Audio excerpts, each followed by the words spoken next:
Congress, if you will, please investigate the political witch hunts against me currently being brought by the corrupt DOJ and FBI, who are totally out of control. They don't go after Biden with all of his corruption, the most corrupt president in history, but they keep coming after me from the day I came down the escalator, all failures. This continuing saga is retribution against me for winning and, even more importantly to them, election interference regarding the 2024 presidential election. It will be their updated form of rigging our most important election. Look at the polls. They can't beat me, MAGA, Make America Great Again, at the ballot box. The only way they can win is to cheat, and they cheat better than anybody has ever seen anybody cheat.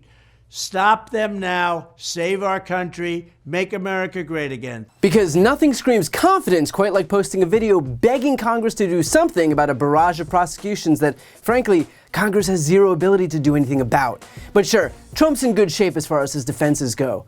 Got it. Also, not for nothing, but even if Congress could do anything to stop DOJ's investigations, which they cannot because Congress is a legislative body, imagine thinking that this Republican-led House would be able to do that.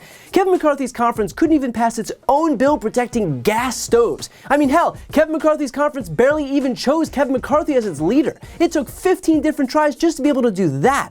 The notion that this band of grifters and idiots would be able to properly defend Trump from the evidence against him in the DOJ's investigation is actually laughable. You're more likely to get Marjorie Taylor Greene to understand thermonuclear physics, which is to say, it ain't happening. Notice too how Trump says that the DOJ doesn't go after Biden. This guy is so tainted by his terminal both sidesism that he thinks that because he's being prosecuted means that there's some rule that Joe Biden has to be prosecuted too.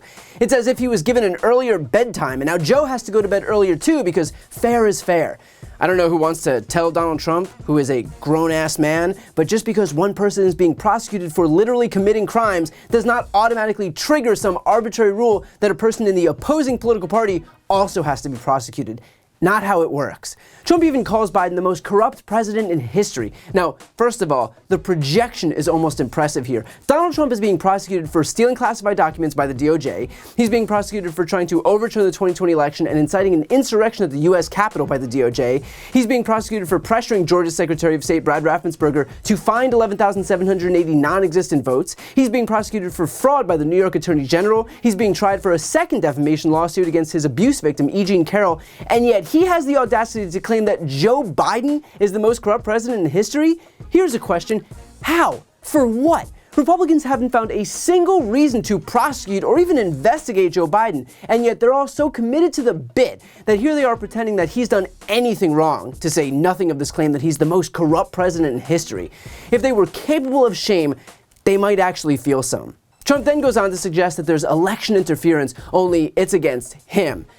Imagine being prosecuted for literally interfering in an election and then having the shamelessness to claim that actually it's the prosecutors who are interfering by daring hold him accountable for committing crimes. Because per usual, every accusation is a confession. Also, just think for a moment about what he's actually saying, that by virtue of prosecuting Donald Trump for his crimes, prosecutors are interfering in the election, and so they shouldn't be allowed to move forward with this prosecution. In other words, anytime you prosecute a candidate, it could always be chalked up to election interference, because after all, the prosecution in and of itself may have an impact on voters' decisions, so no candidate can be held accountable. Meaning if you, shoot someone on Fifth Avenue, all you gotta do is declare your candidacy for something and you immediately have a legal force field around you. And if any prosecutors dare try to prosecute you, then all you have to do is wail election interference and you're in the clear, because after all, once you're a candidate, you're no longer subject to laws.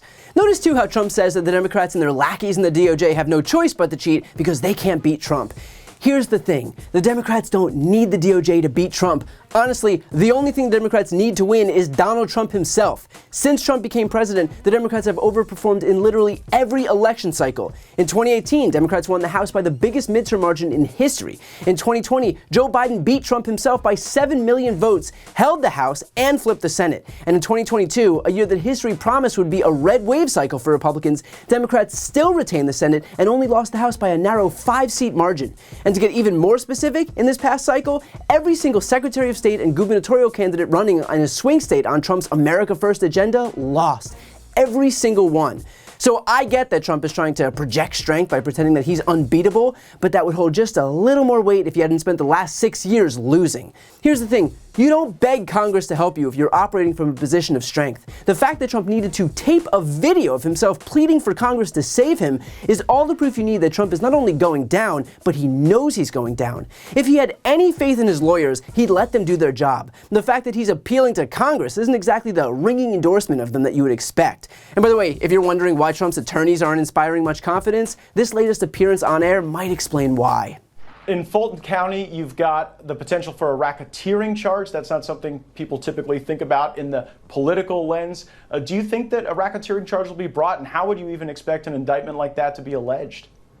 I don't know, because when I think of racketeering, and it's funny, somebody mentioned this to me the other day, they said, racketeering is what they do for mobs. You know, that racketeering is an old school, old world thing. You don't associate that with the president. You don't associate that with something where he had a phone call with lawyers where he didn't do anything wrong. But what you have, again, is election interference. They're going to tie him up in litigation. They're going to tie him up in depositions and trials, all the way up to the 2024 election. What the indictment also says in looking at that picture, it says they were spilled onto the storage room floor.